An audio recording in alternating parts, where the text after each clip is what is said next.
दिव्या, कैसी हो? यार मैं ना तुमसे बहुत ज़्यादा नाराज़ हूँ। पहले तुम ये बताओ, तुमने मुझे अपनी शादी में क्यों नहीं बुलवाया?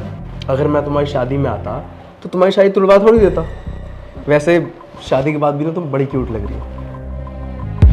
दिव्या जी, कौन है ये लड़का? अच्छा, तो ये है वो जनाब जिसके लिए तुमने मुझे छोड़ा था। नमस्कार सर, आइए बैठिए, बैठकर बातें करते हैं। आ जाओ।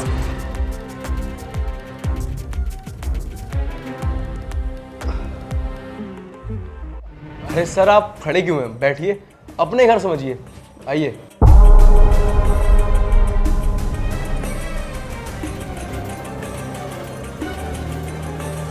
भाई साहब, आपने बताया नहीं आप कौन है। आप दिव्या जी के दोस्त हैं क्या? दोस्त?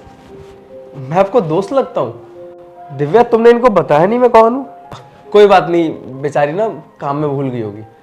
मैं आपको बताता हूँ। एक्चुअली मैं इसका बॉयफ्रेंड, सॉरी माय मिस्टेक, मैं इसका एक्स बॉयफ्रेंड हूँ। फिर चुप हो जाओ, मेरी शादी हो चुकी है। ये तुम क्या करे जा रहे हो, क्या बोले जा रहे हो? रिलैक्स, बस बात ही करने आया हूँ। अब देखिए, आप दोनों की शादी को ज़्यादा टाइम नहीं हुआ है, तो मैंने सोचा क्यों ना आकर आपसे दो बातें की जाए। अब आपको मालूम होना चाहिए ना अपनी वाइफ के बारे में, मेरे बारे में, हमारे बारे में, कि हम दोनों कैसे थे, कैसे रहते थे, क्या करते थे। Let me explain. हमारा 3 साल का रिलेशनशिप था। हम दोनों एक दूसरे से बहुत प्यार करते थे, और इंडिया का कोई ऐसा सॉरी माय मिस्टेक, इंडिया की ऐसी कोई जगह नहीं थी जहां हम दोनों साथ में नहीं घूमे। ऐसा कोई मूवमेंट नहीं जो हमने साथ में एंजॉय ना किया हो। अब चाहे वो कश्मीर की सर्दी हो या राजस्थान की गर्मी। मैं गलत तो नहीं बोल रहा ना? वीर बस करो, कितना बोलोगे? तुम मेरे घर में बैठे हो, मेरी शादी हो चुकी है, तुम कैसी बातें कर रहे हो उनके सामने? यार पता नहीं तो ना, उनको भी तो मालूम चलना चाहिए ना। सो मिस्टर, मैं आपको हमारे पास्ट के बारे में बताता हूँ। देखिए भाई साहब, मुझे ना आप दोनों के पास जाने में कोई इंटरेस्ट नहीं है। अरे आपको इंटरेस्ट नहीं है तो क्या हो गया? मुझे तो है ना, ये मेरी मोहब्बत है, तो मेरा तो पूरा फर्ज बनता है ना कि मैं अपनी मोहब्बत का ख्याल रखूं, आपको सारी बातें बताऊं, इसे क्या पसंद है, क्या पसंद नहीं है। कल चल के इसे कोई दिक्कत होगी तो मैं तो आपके पास ही आऊंगा ना। वीर, जितना बोलना था तुमने बोल लिया, जो बोलना था, जिसको बोलना था, जितना गिराना था गिरा लिया तुमने। अब हो गया तुम्हारा, निकलो मेरे घर से। अरे ऐसे कैसे निकल जाऊं?